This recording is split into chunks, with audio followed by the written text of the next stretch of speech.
ನಮಸ್ಕಾರ, ಸಮತಾ ನ್ಯೂಸ್ಗೆ ಸ್ವಾಗತ. ಶಿಡ್ಲಘಟ್ಟ ತಾಲೂಕು ಚೀಮಂಗಲ ಗ್ರಾಮ ಪಂಚಾಯಿತಿ ವ್ಯಾಪ್ತಿಯ ಹರಿಕೆರೆ ಗ್ರಾಮದಲ್ಲಿ 69ನೇ ಕನ್ನಡ ರಾಜ್ಯೋತ್ಸವ ಕಾರ್ಯಕ್ರಮ.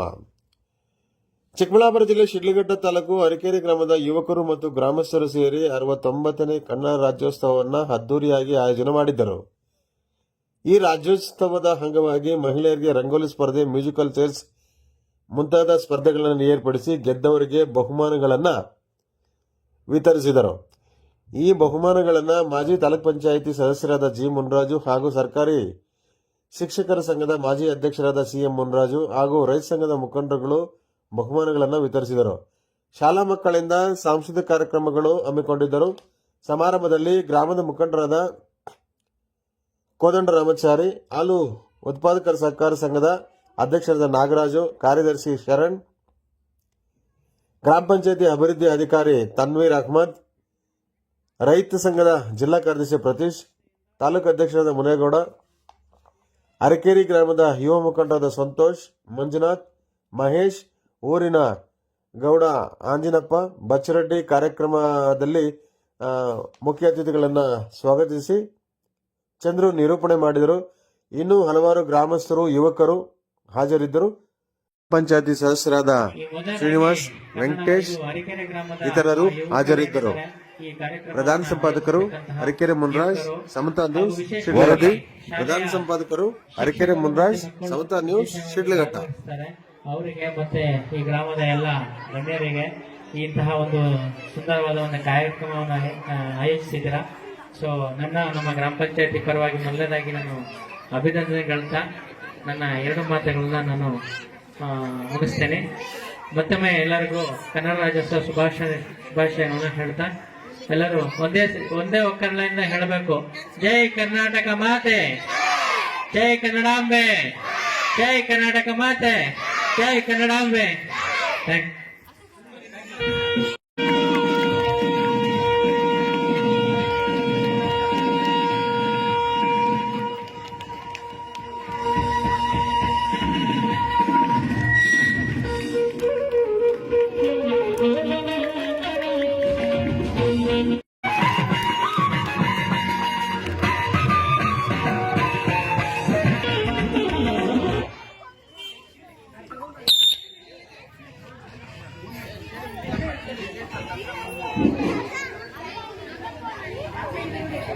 ಓಕೆ,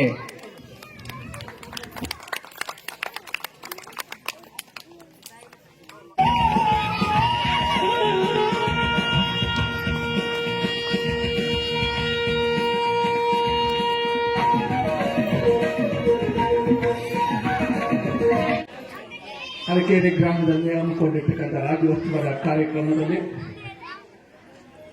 ಈ ಒಂದು ಕಾರ್ಯಕ್ರಮ ಎಲ್ಲ ಹಳ್ಳಿಗಳಲ್ಲೂ ನಡೆದರೆ ತುಂಬಾ ಚೆನ್ನಾಗಿರುತ್ತದೆ. ನಮ್ಮ ಕನ್ನಡದ ಹಬ್ಬ ಇದು. ನಾವು ಮಾತಾಡ್ತಕ್ಕಂಥ ಭಾಷೆ ಕನ್ನಡ, ನಾವು ವಾಸ ಆಗಿರ್ತಕ್ಕಂಥದ್ದು ಕರ್ನಾಟಕದಲ್ಲಿ. ನಾವೆಲ್ಲರೂ ಕೂಡ ಕನ್ನಡವನ್ನ ಎಷ್ಟು ಪ್ರೀತಿಸ್ತೀವಿ ಅಂತಂದ್ರೆ ಅದನ್ನ ತೋರಿಸ್ಕೊಡೋದಕ್ಕೆ ಇದೊಂದು ವೇದಿಕೆ. ಹೇಳ್ತೀರಾ, ನಮ್ಮ ಕನ್ನಡ ಭಾಷೆಯಲ್ಲಿ ಅತ್ಯಂತ ಹೆಚ್ಚಿನ ಜ್ಞಾನಪೀಠ ಪ್ರಶಸ್ತಿಗಳನ್ನು ಪಡೆದಿರ್ತಕ್ಕಂಥದ್ದು ನಮ್ಮ ಕನ್ನಡ ಭಾಷೆ, ನಮ್ಮ ಕನ್ನಡದ ಕವಿಗಳು. ಅನ್ನೋದನ್ನ ನೀವು ಅರ್ಥ ಮಾಡ್ಕೊಂಡ್ರಿ. ನೀವೆಲ್ಲರೂ ಕೂಡ ಕನ್ನಡವನ್ನ ಪ್ರೀತಿಸಿ, ಕನ್ನಡನೇ ಮಾತಾಡಿ, ಕನ್ನಡ ನಾಡಿಗಾಗಿ ನೀವೇನಾದ್ರೂ ಒಂದು ಅವಾಗ ಹೇಳಿದ್ರು, ಕನ್ನಡಕ್ಕಾಗಿ ಕೈ ಎತ್ತಿದ್ರೆ ಕಲ್ಪವೃಕ್ಷವಾಗುತ್ತದೆ, ಕನ್ನಡಕ್ಕಾಗಿ ಕಿರು ಬೆರಳೆತ್ತಿದರೆ ಅಂದ್ರೆ ಕಿರು ಬೆರಳೆತ್ತಿದ್ರೆ ಅದೇ ಗೋವರ್ಧನಗಿರಿ ಆಗ್ತದೆ ಅಂತ ನಮ್ಮ ಕುವೆಂಪು ಅವರು ಹೇಳಿದ್ದಾರೆ. ನೀವೆಲ್ಲ ಈ ಒಂದು ಸಣ್ಣ ಹಳ್ಳಿಯಲ್ಲಿ ಕನ್ನಡ ರಾಜ್ಯೋತ್ಸವವನ್ನ ಇಷ್ಟೊಂದು ವಿಜೃಂಭಣೆಯಾಗಿ ಆಚರಿಸ್ತಾ ಇದ್ದೀರಾ. ಎಲ್ಲ ಈ ಒಂದು ಯುವಕ, ಇದೆಲ್ಲ ಏನೇ ಕೆಲಸ ಆಗ್ಬೇಕಾದ್ರೆ ಯುವಕರು ಇಂಪಾರ್ಟೆಂಟ್, ಮುಂದಕ್ಕೆ ಬಂದಾಗ ಕೆಲಸ ಆಗ್ತೈತೆ. ಇಲ್ಲಿ ಇರ್ತಕ್ಕಂಥ ಹುಡುಗರೆಲ್ಲ ಕೂಡ ಈ ಒಂದು ರಾಜ್ಯೋತ್ಸವಕ್ಕಾಗಿ ದುಡಿದಿರ್ತಕ್ಕಂಥವ್ರಿಗೆ ನಿಮ್ಗೆಲ್ಲರಿಗೂ ಕೂಡ ಅಭಿನಂದನೆಗಳನ್ನು ಸಲ್ಲಿಸ್ತಾ 4 ಮಾತು ಮುಗಿಸ್ತಾ ಇದ್ವಿ. ಜೈ ಹಿಂದ್, ಜೈ ಕರ್ನಾಟಕ ಮಾಡಬೇಕು. ಯಾಕಂದ್ರೆ ಇವತ್ತು ಇಡೀ ರಾಷ್ಟ್ರದಲ್ಲಿ ನಮ್ಮ ಕನ್ನಡ ಭಾಷೆ ಹೆಮ್ಮೆಯ ಭಾಷೆ. ನಮ್ಮ ನಾಡು, ನುಡಿ, ಸಂಸ್ಕೃತಿ ಅಂದ್ರೆ ನಮ್ಮ ಹೃದಯದಲ್ಲಿ ಬರಬೇಕು. ಏನಿವತ್ತು ನಾವು ನಮ್ಮ ಕುವೆಂಪು ಮಾತಾಡಿದ್ರು. ಎಲ್ಲಾದರೂ ಇರು, ಎಂತಾದರೂ ಇರು, ನೀ ಎಂದೆಂದಿಗೂ ಕನ್ನಡನಾಗಿರು ಅಂತೇಳಿ ಮಾತನ್ನು ಹೇಳಿದ್ದಾರೆ. ಮತ್ತೆ ಇವತ್ತೇನು ನಮ್ಮ ಕನ್ನಡ ಶಾಲೆಯಲ್ಲಿ ಇರ್ತಕ್ಕಂಥ ಕನ್ನಡ ಮಾಧ್ಯಮದಲ್ಲಿ ಬರ್ತಕ್ಕಂಥ ಮಕ್ಕಳು ಇವತ್ತು ತಾಲೂಕಿಂದ ಹಿಡಿದು ಜಿಲ್ಲೆ ರಾಜ್ಯ ಮಟ್ಟದಲ್ಲಿ ಇರ್ತಕ್ಕಂಥ ಪ್ರಮುಖ ಘಟ್ಟದ ಅಧಿಕಾರಿಗಳೇ ಕನ್ನಡ ಶಾಲೆಯಲ್ಲಿ ಓದಿರ್ತಕ್ಕಂಥ ಅವರನ್ನು ಕೇಳ್ತಾ ಹೆಮ್ಮೆ ಪಡಕ್ಕೆ ಇಷ್ಟಪಡ್ತೀನಿ. ಹೇಳಿದ್ರು ಅತ್ಯಂತ ಪ್ರಾಚೀನ ಶಾಸನ ಅಲ್ಮಿಡಿ ಶಾಸನ ಅಂತ. ಯಾವ್ದದು? ಅದು ನಮಗೆ ಕನ್ನಡಿಗರಿಗೆ ಸಿಕ್ಕಿತ್ತು ಕ್ರಿಸ್ತ ಶಕ 450ರಲ್ಲಿ. ಅಂದ್ರೆ ಆ ಶಾಸನದ ಪ್ರಕಾರ ಕರ್ನಾಟಕಕ್ಕೆ 1500 ವರ್ಷಗಳ ಇತಿಹಾಸ ಇದೆ ಅಂತ ಅದರ ಅರ್ಥ. ಎಷ್ಟು ವರ್ಷ ಇತಿಹಾಸ ಇದೆ? 1500 ವರ್ಷಗಳ ಈ ರಾಜ್ಯಕ್ಕೆ ಇತಿಹಾಸ ಇದೆ, ಕನ್ನಡಕ್ಕೆ ಅಂತ ಅದರ ಅರ್ಥ. ನಾನಿನ್ನೊಂದು ಹೆಜ್ಜೆ ಮುಂದೆ ಹೋಗಿ ಹೇಳ್ತೀನಿ. ಇತ್ತೀಚೆಗೆ ಕ್ರಿಸ್ತ ಪೂರ್ವ 230 ಅಶೋಕನ ಬ್ರಹ್ಮಗಿರಿ ಶಾಸನ ಕೂಡ ಲಭ್ಯ ಆಗಿದೆ ಅಂತೇಳಿ ಮೊನ್ನೆ ನಾನೊಂದ್ ಕಡೆ ಓದ್ದೆ. ಅಶೋಕನ ಬ್ರಹ್ಮಗಿರಿ ಶಾಸನ ಕ್ರಿಸ್ತ ಪೂರ್ವ 230. ಇದು ಬಹುಶಃ ಯಾರಾದ್ರೂ ಮಕ್ಕಳು ಜನರಲ್ ನಾಲೆಡ್ಜ್ ಎಕ್ಸಾಮ್ಗೆ ಅಥವಾ ಡಿಗ್ರಿ ಆಗಿರೋರು ಯಾರಾದ್ರೂ ಎಕ್ಸಾಮ್ ತುಂಬಾ ಉಪಯೋಗ ಆಗ್ಬೋದು. ಕ್ರಿಸ್ತಪೂರ್ವ 230ರಲ್ಲಿ ಬ್ರಹ್ಮಗಿರಿಯ ಶಾಸನದಲ್ಲಿ ಕನ್ನಡದ ಉಲ್ಲೇಖ ಇದೆ. ಇದನ್ನು ಚೆನ್ನಾಗಿ ಅರ್ಥ ಮಾಡ್ಕೊಳ್ಬೇಕು. ಈ ಒಂದು 2300 ವರ್ಷಗಳಲ್ಲಿ ನಮ್ಮನ್ನು ಆಳಿದಂತಹ ಅನೇಕ ಕನ್ನಡದ ರಾಜವಂಶಗಳು, ಒಂದಲ್ಲ ಎರಡಲ್ಲ ಮೂರಲ್ಲ, ಅನೇಕ ರಾಜವಂಶಗಳು ನಿಮ್ಗೆ ಗೊತ್ತಿರಬಹುದು. ಗಂಗರು, ಕದಂಬರು, ರಾಷ್ಟ್ರಕೂಟರು, ವಿಜಯನಗರದ ಅರಸರು, ಕೆಳದಿ ಅರಸರು, ಆನಂತರ ಮೈಸೂರಿನ ಅರಸರು, ಹೀಗೆ ಅನೇಕ ರಾಜವಂಶಗಳು ಈ ರಾಜ್ಯಕ್ಕೆ ಒಂದು ಇತಿಹಾಸವನ್ನು ಕೊಟ್ಟರು, ಒಂದು ಸಂಸ್ಕೃತಿಯನ್ನು ಕೊಟ್ಟರು, ಒಂದು ಪರಂಪರೆಯನ್ನು ಕೊಟ್ಟರು. ಈ ರಾಜ ಮಹಾರಾಜರೆಲ್ಲಾನು ಅವರು ಕನ್ನಡಕ್ಕಾಗಿರಬಹುದು, ಕನ್ನಡ ಭಾಷೆಗಾಗಿರಬಹುದು, ಲಲಿತ ಕಲೆಗಳಿರಬಹುದು, ಶಿಲ್ಪ ಕಲೆಗಳಿರಬಹುದು, ಇವತ್ತು ಕೂಡ ನಮ್ಮ ರಾಜ್ಯದಲ್ಲಿ ಬೇಲೂರು ಇರ್ಬೋದು, ಹಳೇಬೇಡಿ ಇರ್ಬೋದು, ಈ ರೀತಿ ವಿಶ್ವವಿಖ್ಯಾತವಾದಂತಹ ಶಿಲ್ಪ ಕಲೆಗಳು, ಈ ದೇಶದಲ್ಲಿ ಹುಟ್ಟಿದಂತ ಜಕಣಾಚಾರಿ ಕೆತ್ತಿದಂತಹ ಶಿಲ್ಪಗಳು ಇವತ್ತಿಗೆ ಕೂಡ ವಿಶ್ವವಿಖ್ಯಾತ ಆಗಿದ್ದಾವೆ. ಇದು ನೀವು ಯೋಚನೆ ಮಾಡಿ. ನಾವು ಕನ್ನಡಿಗರು ಎಷ್ಟೊಂದು ಪುಣ್ಯವಂತರು ಅಂತ ಮಾಸ್ಟರ್ ಹೇಳಿದ್ರು. ಈ ರಾಜ್ಯಕ್ಕೆ 8 ಜ್ಞಾನಪೀಠ ಪ್ರಶಸ್ತಿಗಳು ಬಂತು ಅಂತೇಳಿ. ಯಾವುದೇ ಪ್ರಾದೇಶಿಕ ಭಾಷೆಯಲ್ಲಿ ಇಷ್ಟೊಂದು ಬಂದಿಲ್ಲ. ಯಾವುದು ಬಂದಿದೆ? ಹಿಂದಿಯಲ್ಲಿ ಬಂದಿದೆ. ಹಿಂದಿಯಲ್ಲಿ ಬಂದಿದೆ. ಅದು ಪ್ರಾದೇಶಿಕ ಭಾಷೆ ಅಲ್ಲ, ಅದು ಭಾರತವನ್ನು ಸಂಪರ್ಕಿಸುವಂತಹ ಭಾಷೆ. ಈಗ ನಾನು ನಿಮ್ಮನ್ನು ಕೇಳ್ತೀನಿ, ಈಗ ಇಂಗ್ಲಿಷ್ ಅಂತಿದೆಯಲ್ಲ, ಇಂಗ್ಲಿಷ್ ಜನಸಂಖ್ಯೆ ಎಷ್ಟೇ ಇದೆ ಅಂದ್ರೆ ಕೇವಲ ನಮ್ಮ ಕರ್ನಾಟಕದ ಜನಸಂಖ್ಯೆ ಅಷ್ಟೇ ಇರೋದು, ಒಂದು 7-8 ಕೋಟಿ ಅಷ್ಟೇ ಇರೋದು. ಆದ್ರೆ ಇವತ್ತು ಇಂಗ್ಲಿಷ್ ಅನ್ನ ಅವರು ಯಾಕೆ ಒಂದು ವಿಶ್ವವನ್ನು ಸಂಪರ್ಕಿಸುವ ಭಾಷೆಯನ್ನಾಗಿ ಮಾಡಿದ್ರು ಅಂತ ನಾವು ಯೋಚನೆ ಮಾಡಬೇಕು. ಯಾಕಂದ್ರೆ ನಿಮ್ಮಲ್ಲಿರ್ತಕ್ಕಂಥ ಒಂದು ಸೂಕ್ತ ಚೇತನವನ್ನ ಒಣಗೆಳಿತಾ ಇದ್ದಾರೆ ಅವರು. ನಿಮ್ಮ ಈಗ ಎಲ್ಲ ಹೆಣ್ಣು ಮಕ್ಕಳ ಹತ್ರ ರಂಗೋಲಿ ಹಾಕ್ಸೋದಿರ್ಬಹುದು, ಅಥವಾ ಮಕ್ಕಳ ಹತ್ರ ವಿವಿಧವಾದ ವೇಷಭೂಷಣಗಳನ್ನ ಹಾಕ್ಸ್ಬೋದು. ಅವರು ಜಿಲ್ಲಾ ಮಟ್ಟದಲ್ಲಿ ಪ್ರಶಸ್ತಿಯನ್ನು ತಗೊಂಡಂತವ್ರು, ಸಂತೋಷ ಆಗುತ್ತೆ. ಅವ್ರ ಕೈಯಲ್ಲಿ ಒಂದು ಪಾಠ ಕಲಿಬೇಕಂದ್ರೆ ನಾವೆಲ್ಲ ಪುಣ್ಯ ಮಾಡಿರ್ಬೇಕು, ನಮ್ಮ ಮಕ್ಕಳೆಲ್ಲ. ಹಾಗಾಗಿ ಖಂಡಿತ ಮುಂದಿನ ದಿವಸದಲ್ಲಿ ನಮ್ಮ ಊರಿಗೆ ಒಳ್ಳೇದಾಗುತ್ತೆ, ಮಕ್ಕಳು ಬೆಳೀತಾರೆ, ಕನ್ನಡವನ್ನ ಉಳಿಸ್ತಾರೆ, ಮತ್ತೆ ಕನ್ನಡವನ್ನ ಬೆಳೆಸ್ತಾರೆ ಅಂತೇಳಿ ಅದರಲ್ಲಿ ನಂಬಿಕೆಯನ್ನು ಇಟ್ಕೊಂಡು ಇವತ್ತು ಮಾತಾಡ್ಲಿಕ್ಕೆ ಅವಕಾಶ ಕೊಟ್ಟಂತ ಎಲ್ಲ ನಮ್ಮ ಯುವ ಮುಖಂಡರು ಊರಲ್ಲಿ ಏನಿದ್ದಾರೆ, ನೀವೆಲ್ಲ ಒಗ್ಗಟ್ಟಾಗಿ ಹೋಗಿ ಮುಂದೆ ಏನಾದ್ರೂ ಒಂದು ಸಾಧಿಸಿ ನಮ್ಮ ಊರ ಹೆಸರು ಪ್ರತಿದಿನ ಯಾವ್ದಾದ್ರು ಒಂದು ಮಾಧ್ಯಮದಲ್ಲಿ ಬರಬೇಕು. ಟಿವಿ ಮಾಧ್ಯಮದಲ್ಲಿ ಬರಬೇಕು, ಪೇಪರ್ ಮಾಧ್ಯಮದಲ್ಲಿ ಬರಬೇಕು.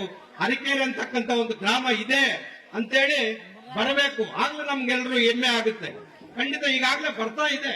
ಎಲ್ಲ ಕಡೆ ನೀವು ನೋಡಿದ್ರೆ ಇಲ್ವೋ, ಆ ಒಂದು ಯೂಟ್ಯೂಬ್ ಚಾನಲ್ ನ ಮುನ್ರಾಜ್ ಅವರು ಇರ್ಬೋದು, ಅಥವಾ ಇನ್ನೊಬ್ರು ಮುನ್ರಾಜ್ ಅಂತಿದ್ದಾರೆ ಅವರು ಇರ್ಬೋದು. ಅವರು ಜಿಲ್ಲಾ ಮಟ್ಟದಲ್ಲಿ ಪತ್ರಕರ್ತರಾಗಿದ್ದಾರೆ. ಮತ್ತೆ ಆಗಾಗ ನನ್ನ ಪೇಪರ್ ಅಲ್ಲಿ ಬರ್ತಾ ಇರುತ್ತೆ. ಆಗ್ಲೇ ಗೊತ್ತಾಗುತ್ತೆ ಹೆಂಗೆ ನಮ್ಮೂರು ಎಂಥದ್ದು ಏನು ಅಂತೇಳಿ. ಹಂಗಾಗಿ ಸ್ವಲ್ಪ ಸಮಯವನ್ನು ಜಾಸ್ತಿ ತಗೊಂಡೇನು, ಆದ್ರೂ ಪರವಾಗಿಲ್ಲ.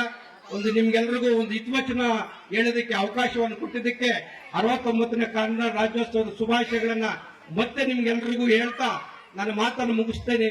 ಜೈ ಹಿಂದ್, ಜೈ ಕರ್ನಾಟಕ ಮಾತೆ. ಎಷ್ಟು ಚೆಂದ ಕಾಣುತ್ತಂದ್ರೆ ಒಂದು ಭಾಷೆಯ ವರ್ಣೆಯನ್ನೇ ಕಲಿಸುತ್ತಾರೆ. ಮತ್ತೆ ಈ ಊರಲ್ಲೇ ಈ ಒಂದು ಕಾರ್ಯಕ್ರಮನ ಆಯೋಜನೆ ಮಾಡಿರತಕ್ಕಂತ ಯುವಕರು ಮತ್ತೆ ಈ ಒಂದು ಕಾರ್ಯಕ್ರಮನ ವೀಕ್ಷಣೆ ಮಾಡ್ತಾ ಇರುವಂತ ಈ ಊರಿನ ಗ್ರಾಮಸ್ಥರು, ಹೆಚ್ಚು ವಿಶೇಷವಾಗಿ ಮಕ್ಕಳು ಸಾವಧಾನ ಚಿತ್ತವಾಗಿ ಎಲ್ಲ ನೋಡ್ತಾ ಇದ್ದೀರಾ. ಇದೆಲ್ಲ ನೋಡ್ತಿದ್ರೆ ಭಾಷೆಯ ಮೇಲೆ ಎಷ್ಟು ಪ್ರೇಮ ಇದೆ ಅನ್ನೋದು ನಿಮ್ಮಿಂದಲೇ ಗೊತ್ತಾಗುತ್ತೆ. ಮತ್ತೆ ಈ ಗ್ರಾಮ ಬೇರೆ ಗ್ರಾಮಗಳಿಗೆ ಮಾದರಿ ಆಗಬೇಕು. ಪ್ರತಿಯೊಂದು ಊರಲ್ಲೂ ಸಹ ಈ ಕನ್ನಡ ರಾಜ್ಯೋತ್ಸವನ್ನ ಆಚರಣೆ ಮಾಡಿದಾಗ ಪ್ರತಿಯೊಬ್ಬರಿಗೂ ಭಾಷೆಯ ಮೇಲೆ ಪ್ರೇಮ ಬೆಳೆಯುತ್ತೆ. ಮತ್ತೆ ಮಕ್ಕಳಿಗೂ ಸಹ ಈ ಒಂದು ರಾಜ್ಯದ ಕೆಲವು ವಿಚಾರಗಳು, ಈ ಒಂದು ಭಾಷೆಯ ಪ್ರೇಮವನ್ನು ಬೆಳೆಸಿಕೊಟ್ಟಂತ ಮಹನೀಯರು, ಅವ್ರು ನೆನೆಸ್ಕೊಂಡಾಗ ತುಂಬಾ ರೋಮಾಂಚನ ಆಗುತ್ತೆ. ರೈತರ ಪರವಾಗಿ ಸಹ ಅವರು ಮಾಡಿದ್ರು. ನಂದಿನಿ ಹಾಲಿಗೆ ಆ ಒಂದು ನಂದಿನಿ ಸಂಸ್ಥೆಯಲ್ಲಿ ಅಂಬಾಸಿಡರ್ ಅವರು ಕೆಲಸ ಮಾಡ್ತಿದ್ದಾಗ ಆ ಒಂದು ಅಡ್ವರ್ಟೈಸ್ಮೆಂಟ್ ಏನಂದ್ರೆ ಆ ಹಾಲಿನ ಉತ್ತಮ ಗುಣವನ್ನ ವ್ಯಕ್ತಪಡಿಸಬೇಕಾದ್ರೆ ಆ ಮಾಧ್ಯಮದಲ್ಲಿ ಬರ್ತದೆ.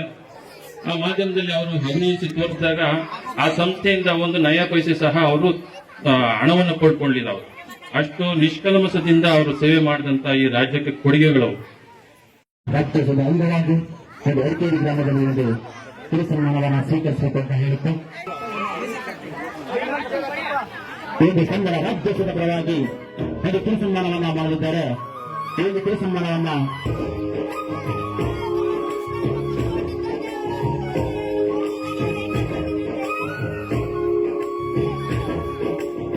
ಮನೆಯವರವರಿಗೆ ಒಂದು ಬಹುಮಾನವನ್ನ ಸಂತೋಷ ಹಾಗೂ ಮುಂದಾಜಿನವರು ವ್ಯಾಪಿಸಿ ಈ ಕನ್ನಡ ಶುಭಾಶಯಗಳನ್ನು ಹೇಳುತ್ತಾ ಅವ್ರಿಗೂ ಸಹ ಮತ್ತೆ ಅಂಗಡಿ ನಾಗರಾಜನ್ ಅವ್ರಿಗೂ ಸಹ ಈ ಒಂದು ಕಾರ್ಯಕ್ರಮದಲ್ಲಿ ಒಂದು ಸನ್ಮಾನವನ್ನ ಮಾಡ್ತಿದ್ದೇವೆ.